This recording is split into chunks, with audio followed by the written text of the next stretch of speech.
আল্লাহ নবী যখন অন্ধকার ঘরের মধ্যে আসতেন, ঘরের মধ্যে কোনো আলো নাই, কোনো বাতি নাই, কোনো ল্যাম্প নাই, কোনো কবি নাই, কিন্তু আল্লাহ নবী আসলে সমস্ত ঘর এমন ভাবে আলোকিত হয়ে যেত, নবীজির চেহারার সামনে আমি আয়সা সুয়ের ছিদ্র দিয়ে একটা সুতা ঢুকাইতো কোনো অসুবিধা হতো না। এমন সুন্দর ছিলেন নবীজি। চূড়ান্ত একটা সুন্দর ওয়াজ কই ওই জন্য নাকি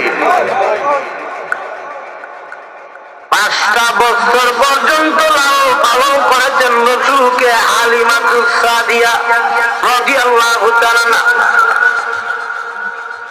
হালিমাতুস সাদিয়া নবীজির দুধ মা যখন নাকি রাসূলকে আমেনার কাছে দিয়ে যায়, তখন কয়েকটা বক্তব্য দিয়েছিলেন। এর মধ্যে একটা বক্তব্য,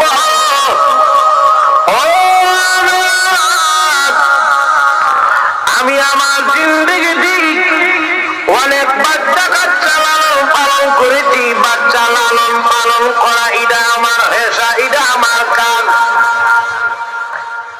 কিন্তু আমি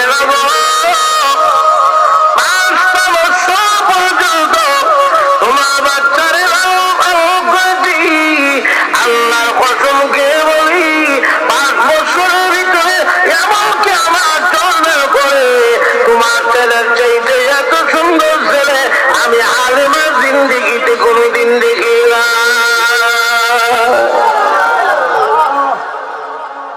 আমেনা ডাক দিয়ে বলেন, ও হালিমা, তুমি দেখো তাইফে গ্রামে আর আমি থাকি শহরে,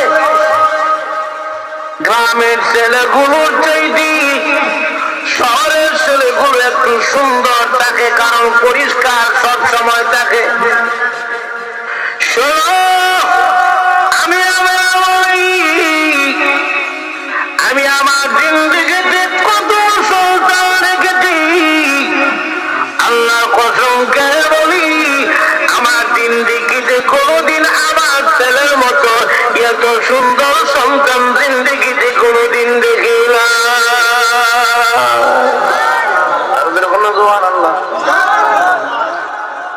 নবীজির মাই বলতেছেন দেখেন নাই, তাহলে চিন্তা করেন রাসূল কত সুন্দর।